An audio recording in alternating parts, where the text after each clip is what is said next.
நாம் தவறு செய்யாமல் நம்முடைய தகுதிக்கேற்ற நம்முடைய முயற்சிக்கேற்ற பலன்கள் கிடைக்க வேண்டும் என்று மனதார வேண்டிக் கொண்டோம் என்றால் அதில் இருக்கக்கூடிய தடைகளை நீக்கி நாம் வேண்டியதை நமக்கு தருவாள் என்று கூறப்படுகின்றது. அப்படிப்பட்ட காளியம்மனை நாம் ஏதாவது ஒரு வேலை தொடர்பான செயலை செய்வதற்கு முன்பாக வழிபாடு செய்ய வேண்டும்.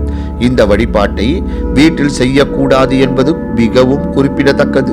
அருகில் இருக்கக்கூடிய காளியம்மன் ஆலயத்தில் தான் செய்ய வேண்டும். இதற்கு தேவைப்படக்கூடிய முக்கியமான ஒன்று கருப்பு அரிசி. இது தற்போது அனைத்து விதமான மல்லிகை கடைகளிலும் கிடைக்கின்றது. கருப்பு அரிசியை வாங்கி வைத்துக் கொள்ளுங்கள். அதில் ஒரு கைப்படி அளவு கருப்பு அரிசியை எடுத்து வெள்ளை நிற துணியில் வைத்து மூட்டையாக கட்டி கொள்ளுங்கள்.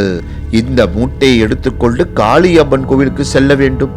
அங்கு சென்ற பிறகு கோவிலில் ஏதாவது ஒரு இடத்தில் இந்த மூட்டையை வைத்து விட வேண்டும்.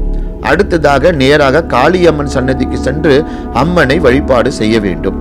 அப்போது காளியம்மனுக்கு மாலை வாங்கி சாற்றலாம். தேங்காய் பழம் வாங்கி கொடுத்து அர்ச்சனை செய்யலாம். காளியம்மனுக்கு குங்குமத்தை வாங்கி தரலாம், அல்லது அபிஷேக பொருட்கள் ஏதாவது இருப்பின் அதை வாங்கி தரலாம். இப்படி நம்மால் எதை செய்ய முடியுமோ அதை செய்து காளியம்மனை வழிபாடு செய்ய வேண்டும். இவ்வாறு வழிபாடு செய்யும் போது இந்த வேலைக்காக இந்த முயற்சியில் ஈடுபட போகிறேன், நீங்கள் எனக்கு உறுதுணையாக இருந்து இந்த வேலை கிடைக்க அருள் புரிய வேண்டும் என்று மனதார வேண்டிக் கொள்ள வேண்டும். வேலை கிடைத்த பிறகு அம்மனுக்கு அபிஷேகம் செய்து தாங்களால் இயன்ற பிரசாதத்தை நேவேத்தியமாக படைத்து அங்கு வரும் பக்தர்களுக்கு தானமாக தர வேண்டும்.